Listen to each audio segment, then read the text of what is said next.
at nearly 150 meters above the lunar surface. जी हाँ, आप इस तालियों के गड़गड़ाहट को सुन सकते हैं, जो कि सेकेंड हायोरिक फेज के कंप्लीट होने के बाद इन सारे वैज्ञानिकों के द्वारा की जा रही है। अभी आप ये देख सकते हैं कि लैंडर की ऊंचाई लगभग 65 मीटर के आसपास बची हुई है।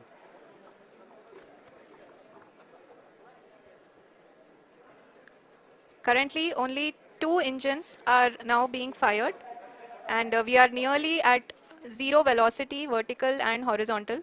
We were hovering, and now we are approaching the moon's surface. धीरे धीरे लैंडर की वेगमान को कम किया जा रहा है और हम अब लगभग 50 मीटर से भी कम आ चुके हैं। And he is critically looking at the visuals.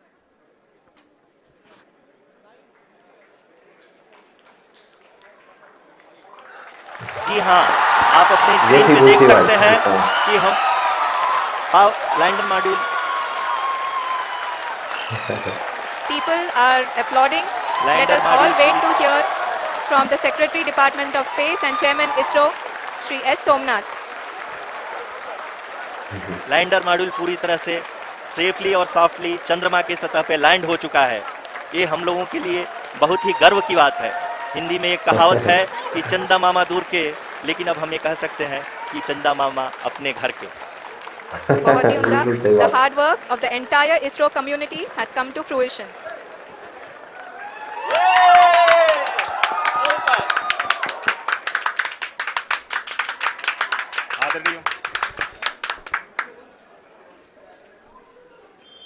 आदरणीय प्रधानमंत्री जी, नमस्कार। Sir, we have achieved soft landing on the moon. India is on the moon. Sir, I request our Honorable Prime Minister to address us and bless us. Thank you, sir. आपने कुरान तफसीर के साथ पढ़ा हुआ है, जो आपने इतनी ये बात की है, बड़ी गहरी बात है। अगर मैं किसी मौलवी से बात करती ना, तो वो फतवा लगा देता इंडिया के ऊपर कि वो चांद पर उन्होंने जाने की जुर्रत कैसे की। और आपने जो कुरान पाक के हवाले से हवाला दिया है, मुझे जानकर सुनकर बड़ा अच्छा लग रहा है। देखिए, अगर कोई मौलवी फतवा लगाएगा तो वो उसका अपना फेर है। अगर वो फतवा लगा रहा है तो वो एक तरह का इस्लाम का मजाक बना रहा है, अपने मुताबिक इस्लाम को यूज़ कर रहा है। लेकिन अल्लाह की जो किताब है कुरान पाक में हर चीज़ है, ठीक है ना। उसका तर्जुमा और तफसीर करें, आपको दुनिया व आखिरत कई जहानों के बारे में उसमें बताया गया, ठीक है। अब एक हमारी साइंस हमें कहती है कि ज़मीन जो है सूरज के गिर्द गर्दिश करती है। दूसरी तरफ कुरान में है, सूरत रहमान में है कि हर चीज़ अपने मदार के अंदर ज़मीन के गिर्द गर्दिश कर रही है। वो चाँद है, सितारे हैं, सूरज, ठीक है ना। अब हम इस्लाम को देखें तो हमारी ज़मीन साकन है। अगर साइंस को देखें तो साइंस कहती है ज़मीन 24 घंटे में सूरज के गिर्द चक्कर लगाती है, ठीक है। अब साइंस का क्या है, अब मैं अपनी लैंग्वेज में बोलूँ, उसका ना सिर है ना पाँव है। 100 साल बाद साइंस की जो भी थ्योरी होती है वो नाकाम हो जाती है, उसकी कोई नई थ्योरी आ जाती है, ठीक है। हमारा मसला ये है कि हम 9th, 10th, 11 या फर्स्ट ईयर, सेकंड ईयर के मास्टर तक हमें जो पढ़ाया जा रहा है वो 70-75 साल पहले वाला जो मवाद है वही पढ़ाया जा रहा है, ठीक है। जबकि हम दुनिया की किसी भी नेशन में देख लें, हर 2 साल बाद उनका कोर्स चेंज होता है, उनको जिद्दत मिलती है, वही बच्चे कुछ नया पढ़ते हैं, कुछ नया करते हैं, और यही कौमें फिर चांद पे भी जाती हैं।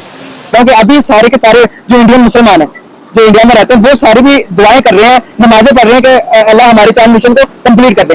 पाकिस्तान को आइसोलेट करने की कोशिश करते हैं हर मामले में, तो अब वो भारत को आगे ले जाने की बात है, वो एक ताकत बन रहा है। और वो रूस है, अमेरिका है, इंडिया है और चाइना है, जबकि दूसरा नंबर पाकिस्तान का था। पाकिस्तान ने अब्दुल सलाम के साथ क्या किया? पाकिस्तान ने अब्दुल सलाम के साथ क्या किया? उसके साथ तो मेरा ख्याल है वो जब वो इंडिया गए, भारत गए, या उधर ही इनके कोई मामला हुए, या अच्छा डॉक्टर अब्दुल सलाम को हमने कहा कि भाई ये जो मिसाइल है ये मुसलमान नहीं है, तो पाकिस्तान की है। उस बंदे के साथ हमने क्या किया? आप डॉक्टर अब्दुल इसी रोड के ऊपर बैठ के इंटरव्यू दे रहे थे, सही है। तो जो इस मुल्क के लिए काम करता, हम उसको हीरो बनाने की जगह जीरो बना देते हैं। तो क्या बुझवाते, क्या इस तरह साइंसदान निकलेंगे या यहाँ से फिर तालिबान निकलेंगे? पाकिस्तान एटॉमिक पावर है, इनको हजम नहीं होता, इनकी नींदें हराम है। अच्छा। ये हर तरफ से कोशिश करते हैं पाकिस्तान को आइसोलेट करने की, बना। तो मेरा मकसद है कि ये ज्यादा साजिश जो करता है ना, ये भारत ही करता है पाकिस्तान के खिलाफ। देखें वो आप कह रहे हैं वो चांद पे चले गए, वो जमीन पे रह के अपने सोलर सिस्टम को इतना आगे ले जा चुके हैं कि वो बिजली से मतलब वो बहुत उनकी कैपेसिटी जो उनका सारा डिपार्टमेंट है, इंजीनियरिंग डिपार्टमेंट हो गया या उनकी फैक्ट्रीज हो गई, वो इवन आवाम को भी जो है ना अपने जो एग्रीकल्चर लैंड है उसके ऊपर सोलर पैनल लगा के बिजली मुहैया कर रहे हैं। सी पोर्ट गवादर भी गिरवी रखवा दिया है और उसके बाद एयरपोर्ट भी गिरवी रखवा दिए। हमारे पास इतने पैसे हो तो हम सबको क्यों नहीं तस्लीम करें? कोई हमने गिरवी शिरवी नहीं खाया है, ये लल्ली आम मुल्क ना समझे आप, बेवकूफ नहीं है ये। माशाल्लाह हमारी फौज दुनिया की बेहतरीन मानी फौज है। वो तो पैसे लगा के जा रहे हैं ना, हम तो ऑलरेडी चांद पे रह रहे हैं, आपको नहीं पता? नहीं मतलब कि हम कैसे, हम तो चांद पे नहीं रह रहे। चांद पे पानी है? पानी नहीं है। हाँ तो इधर भी नहीं है। वहाँ पे गैस है? नहीं गैस। इधर भी नहीं है। वहाँ पे बिजली है? नहीं। ये अभी देखे लाइट नहीं है इधर भी। हाँ इस टाइम इधर लाइट भी नहीं है। आप क्या कहते हैं कि हमें लाइव ब्रॉडकास्टिंग करनी चाहिए? होनी चाहिए। ठीक है, उसका फायदा क्या होगा? उसका फायदा ये होगा जो हमारी आने वाली नस्लें हैं, ऐसे ही है, या जो हमारे भी स्टूडेंट हाँ हैं, जी, वो उसके ऊपर चलेंगे, फिर क्या पता वो हमसे बहुत आगे निकल जाएं। जी बेशक ब्रॉडकास्टिंग होनी चाहिए, और उसकी मैं वजह भी ये एक्सप्लेन ये कर देता हूँ कि देखें, अगर हम कुछ नहीं कर पा रहे तो इसका ये मतलब नहीं है कि हम सबको, एक चीज़ है ना कि जब आप भर रहे होते हैं तो दूसरे की टांग खींचो, वो नहीं करनी चाहिए आपको। ठीक है, आपको उसे देख के मोटिवेट होना चाहिए। बिल्कुल होनी चाहिए। आज का बयान तो वाकई उस पर होनी चाहिए। अच्छी इससे बात है, लोग पॉजिटिव बात जी हमारे बच्चे जो हैं वो सीखेंगे, जबरदस्त हमें है। थोड़ी सी शर्म भी आएगी। या वैसी सहूलतें हमें दी गई हैं, कभी नहीं दी जो इंडिया के अंदर। आप उनकी इंग्लिश उठा के देख लें, ठीक हो गया। जो वहाँ पे जो निचले तबके के लोग हैं वो कितनी हाई इंग्लिश बोलते हैं। पाकिस्तान में मैं बेसिक ये जानता हूँ, उर्दू भी नहीं हम सही बोलते। अगर यही चीज़ कोई दूसरा दिखा रहा होता है, चाइना कोई भी दूसरा मुल्क, हमने दिखाना था। बिल्कुल ये ऐसे इतनी ही। इंडिया से क्यों नफरत भाई? उससे सीखो, कहाँ चला गया? 5वें नंबर पे इकॉनमी आ गई। ऐसे जिस ही है। मोदी को कहते थे ये फलां है, ये इसके पास कोई विजन नहीं है, आज वो देखे मुल्क।